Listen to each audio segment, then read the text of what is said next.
The room smelled like old money and fresh grief. 12 people sat around a mahogany table on the 40th floor of a building Walter Crawford had built with his bare hands 40 years ago, and not one of them was breathing easy.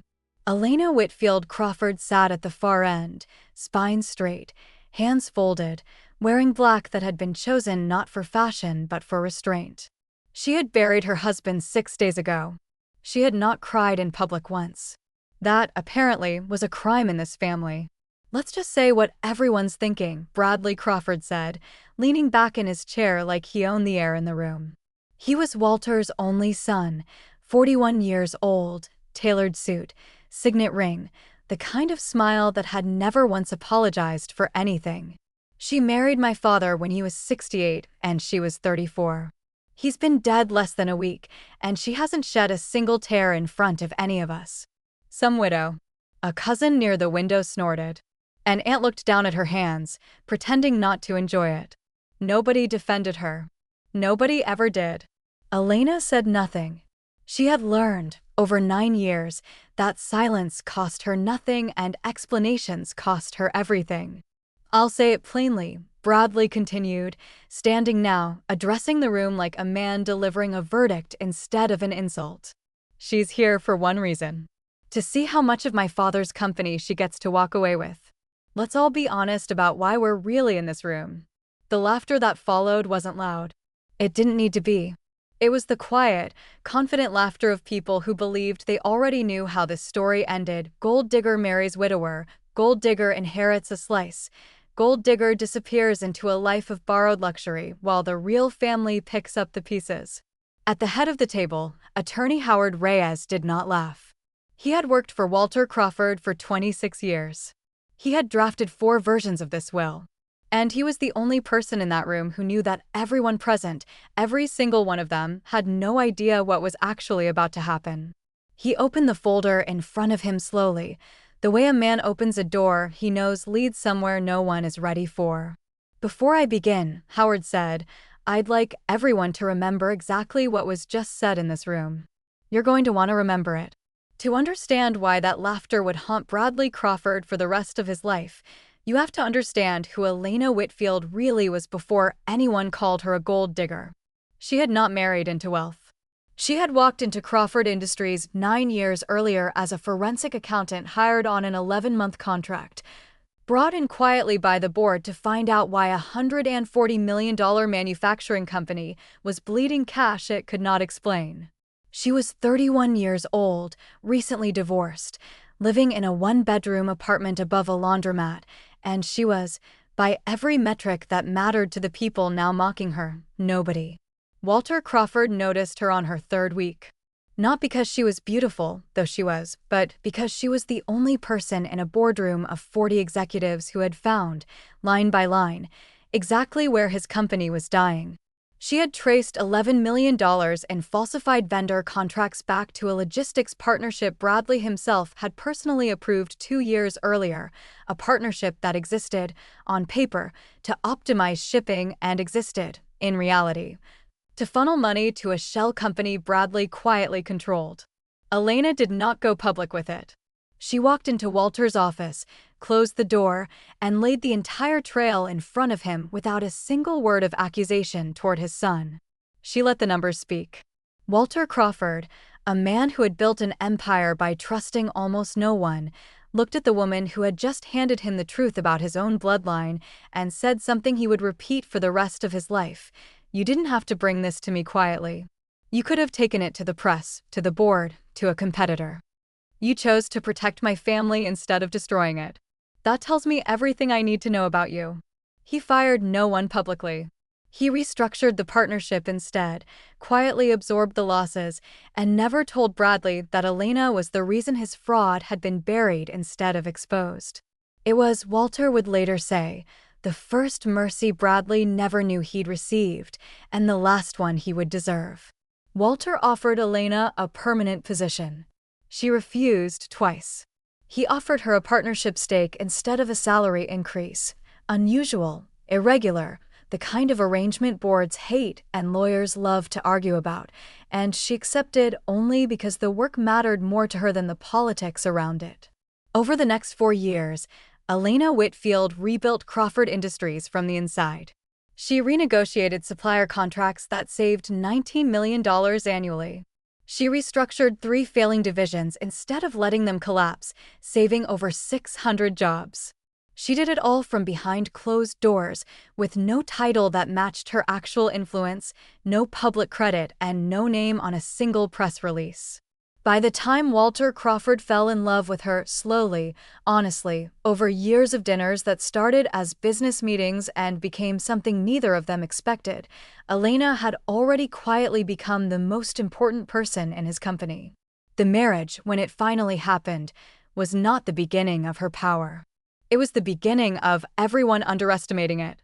When Walter announced the engagement, the family did not see a love story. They saw a headline. 68-year-old widower marries 34-year-old employee was not a sentence that survived contact with polite conversation. Bradley, then 32, had said it to her face at the engagement dinner, glass of scotch in hand, voice pitched just loud enough for the whole table to hear. I give it 5 years before she's filing for half of everything in a divorce. Elena had smiled, thanked him for the toast he never gave, and said nothing else. She had learned by then that correcting a man like Bradley in front of an audience only fed him. Silence starved him. She chose starvation. What none of them knew, what Walter had insisted remained buried in language so dense and legally precise that even his own family lawyers glossed past it during routine reviews, was that 2 years before the wedding, Walter had restructured his personal holding company, Crawford Capital Partners, into a dual-class share structure. It was the kind of move so common in corporate law that no one in the family thought to ask questions, because no one in the family had ever bothered reading anything Walter signed unless a number was attached to their own name. Class A shares, the ones distributed to family Bradley, his sister Catherine, 2 cousins, carried voting rights, but were kept at a combined 31% of total control.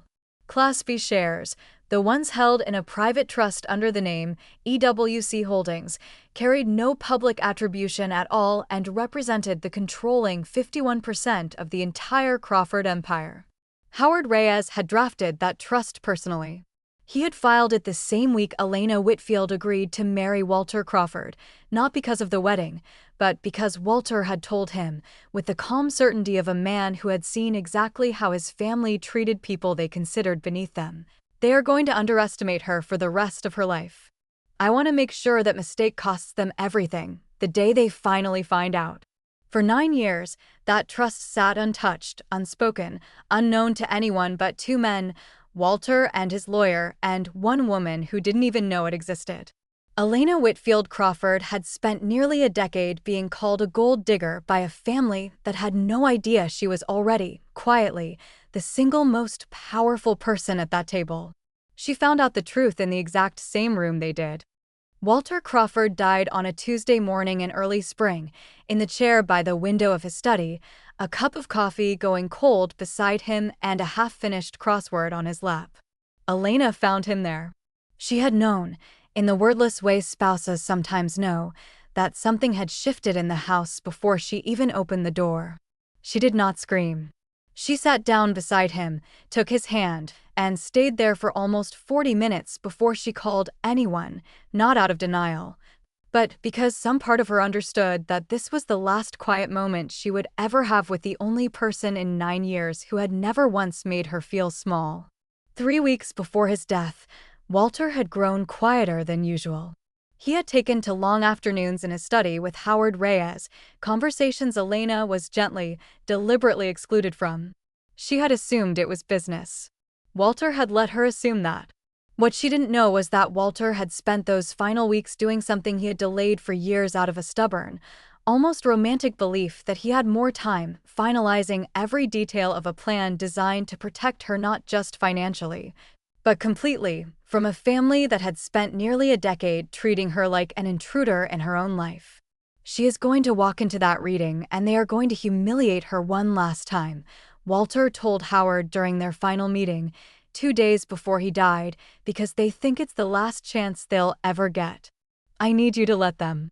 I need you to let them say every cruel thing they've been holding back, because I want it on record, in that room, in front of witnesses, exactly who they are before you tell them exactly who she is. Howard had asked him, gently, if that was fair to Elena, to let her sit through one more public humiliation before the truth came out. Walter's answer became the only instruction Howard followed to the letter. She has survived 9 years of being underestimated with more grace than my entire family has shown her in return. She doesn't need protecting from one more ugly moment. She needs to watch the moment it stops mattering. Elena buried her husband not knowing any of this. She walked into the will reading 6 days later believing, as she always had, that she was about to be quietly written out of a story she had spent a decade actually writing. She had no idea the story had already been rewritten and that she was the only character in it who didn't know the ending. Howard Reyes let the laughter finish before he spoke again. I want to begin, he said, the way Walter asked me to begin, by reading his personal letter, exactly as he wrote it, before we moved to the legal distribution. He unfolded a single page, Walter's handwriting unmistakable across the top, and the room shifted from amused to merely impatient. To my family, Howard read, if you're hearing this, I'm gone, and I imagine some of you have already said something in this room you'll regret. I'm not surprised. I've watched you do it for 9 years to a woman who never once defended herself, because she didn't need to. I did not write this will to punish anyone. I wrote it to finally tell the truth. Bradley shifted in his seat, the smile thinning slightly. Though still present, the smile of a man who assumed the truth meant a slightly larger settlement for Elena and nothing more. Catherine, Walter's daughter, glanced at Elena for the first time with something that wasn't quite suspicion and wasn't quite guilt. Elena kept her eyes on the table, hands still folded, giving nothing away because she had nothing to give. She was as lost as anyone. Crawford Industries and Crawford Capital Partners, Howard continued, reading directly from the legal distribution now, will be divided according to the share structure established 11 years ago, prior to my marriage to Elena Whitfield Crawford. 11 years ago, Bradley repeated, frowning. That's before they were even. I'd ask you to let me finish, Howard said, the first sharp edge in his voice all afternoon. He continued. Class A shares, totaling 31% combined voting interest, are distributed as follows: to my son Bradley, 12%. To my daughter Catherine, 12%. To my nephews, William and Daniel, 7% combined. Bradley's frown deepened into something closer to confusion. 12% was significant money, tens of millions of dollars, but it was a number that implied something he hadn't expected, that the math didn't add up to a controlling family stake. Someone else held the rest. And the remaining 51%, Howard said, looking up from the page for the first time, directly at Bradley, the controlling interest in every company my father built has been held for the last 9 years in a private trust, under the name of a single beneficiary. The room went still in the particular way rooms go still right before they break apart entirely. Whose name? Bradley asked, though some part of him, Elena would realize later, watching the color drain from his face in real time, already knew. Before I answer that, Howard said, setting the page down with deliberate calm, I want to remind everyone in this room of something that was said roughly 11 minutes ago. He looked directly at Bradley. You said, and I'm reading from my own notes because Walter asked me to take them, that everyone in this room already knew why Elena was here to, in your words, see how much of my father's company she gets to walk away with. You said it with a laugh. Several people laughed with you. Bradley's joy tightened. That's not, I was speaking generally, I wasn't. You also said, Howard continued, unbothered, and I quote, some widow, in reference to the fact that she hasn't cried in front of any of you since your father's death 6 days ago. Elena's hands, folded on the table, went very still. She had not realized, until this exact moment, that every word in that room had been heard by someone keeping score. I'm not bringing this up to embarrass you, Howard said, though the words landed with the precision of a man who absolutely was. I'm bringing it up because Walter specifically asked me to let this conversation happen exactly as it happened, uninterrupted, before I revealed anything. He wanted it on the record. He wanted every person in this room to say, freely and without prompting, exactly what they actually believed about the woman sitting at the end of this table. Catherine, quieter now, looked between her brother and the lawyer with the dawning unease of someone realizing she had laughed along with something she could no longer take back. "Why," Bradley said, voice tighter now, the performance of confidence cracking at the edges, "does it matter what we said? Just tell us who holds the 51%. Howard let the silence stretch one more breath. It was, Elena would later admit, the only moment in 9 years she had ever seen him enjoy his job.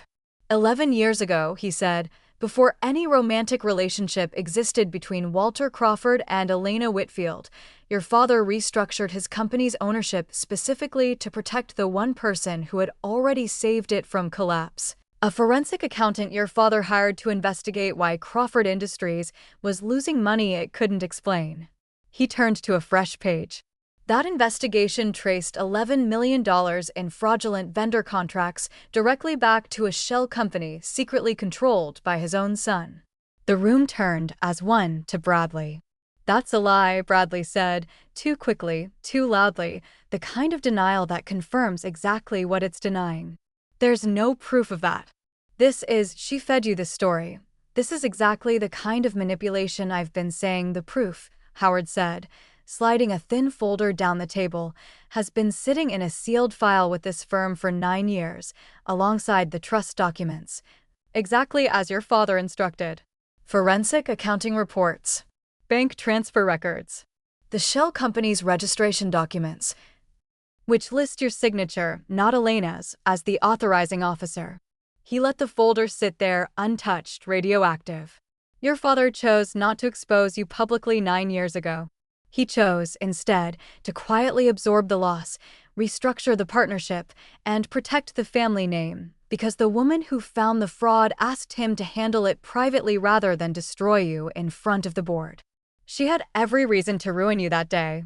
She chose not to." Bradley's face had gone the color of old paper. "In exchange for saving this company from a $140 million collapse," Howard continued, "and for the 4 years of restructuring work that followed, work that saved over 600 jobs in this company alone, your father did something he never told anyone, including Elena. He placed 51% controlling ownership of Crawford Industries and Crawford Capital Partners into a private trust under her name. Not as his wife.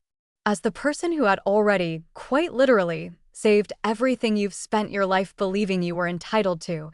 He turned, finally, to Elena, whose composure had not broken, but whose eyes, for the first time in 6 days, were wet.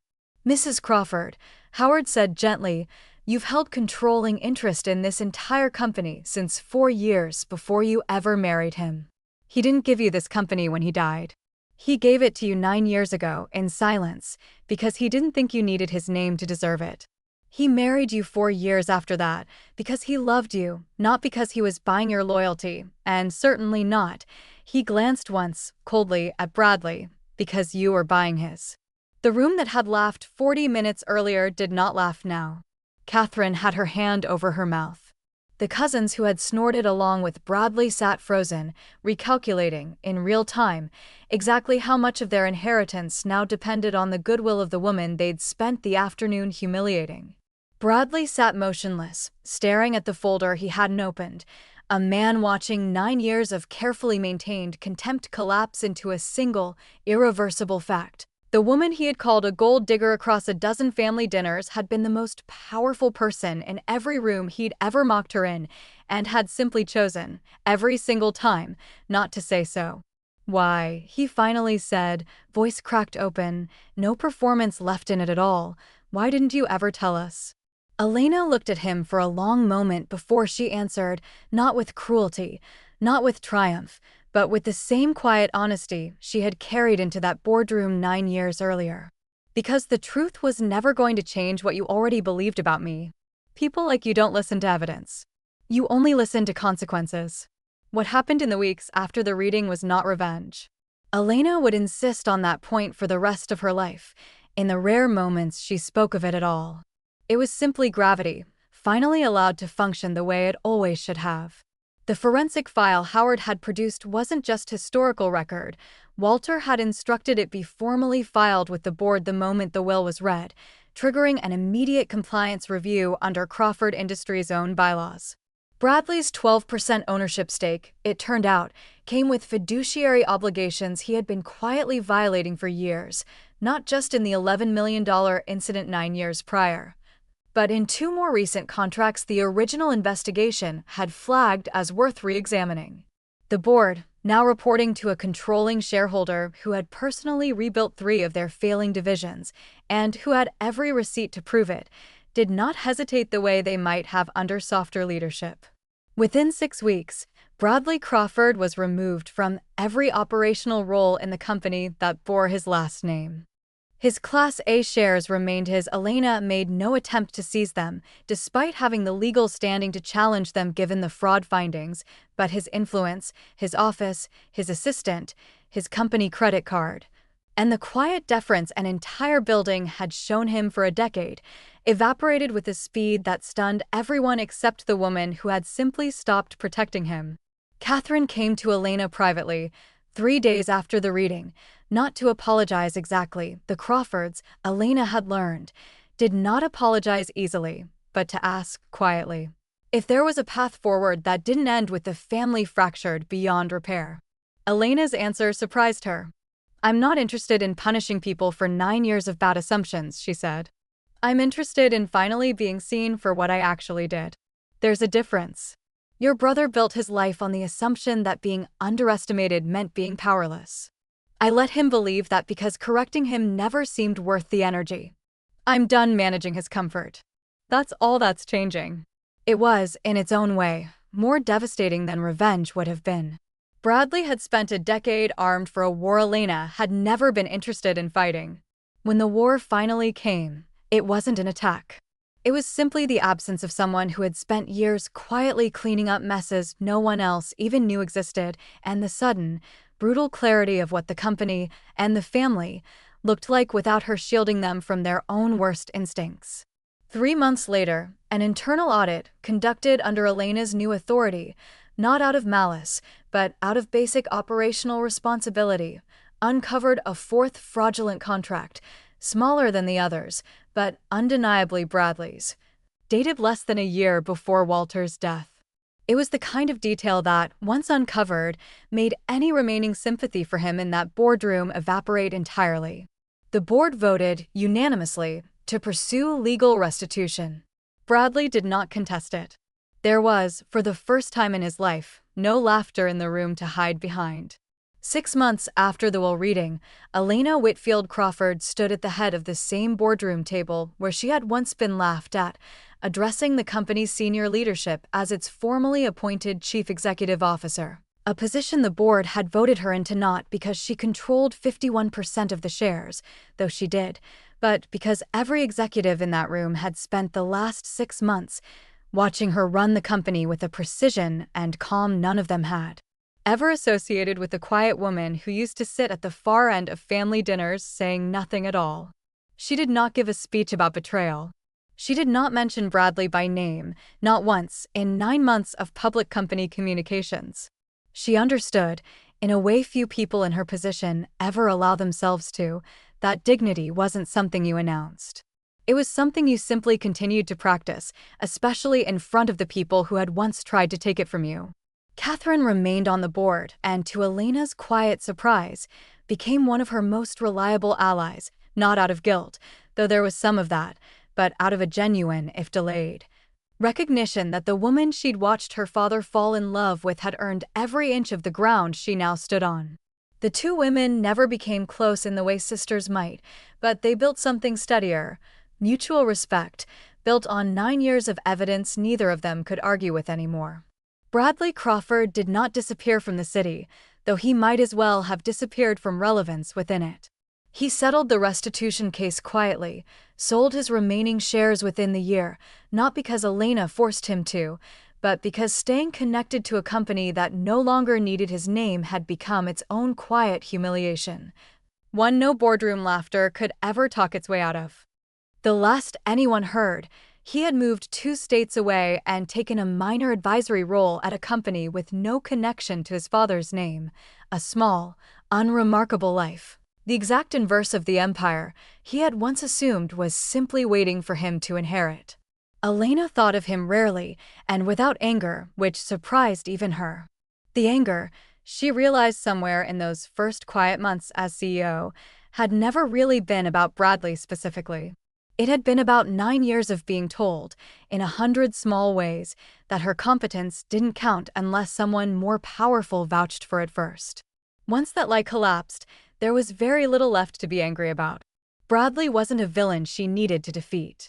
He was simply a man who had built his entire identity on a story that had never been true, and watching that story finally meet the facts wasn't satisfying in the way revenge is supposed to be. It was simply, finally, fair. What replaced the anger was something steadier, the particular piece of a woman who no longer had to manage anyone's comfort but her own.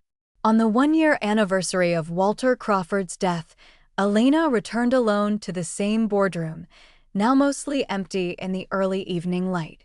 The city spread gold and glittering below the glass walls he had once stood behind as a young man building something out of nothing.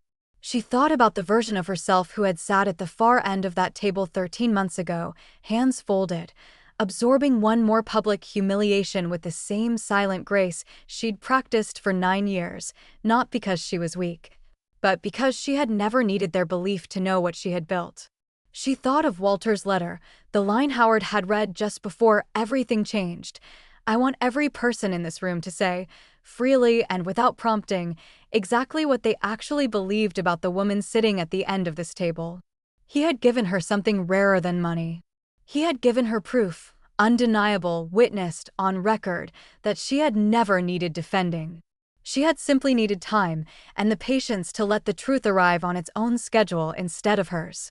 Elena Whitfield Crawford turned off the lights in the boardroom where she had once been mocked and now governed, and walked out into a city that had no idea how close it had come to losing the one person quietly holding its largest company together, and no idea, either, how little that company's new owner needed it to ever find out.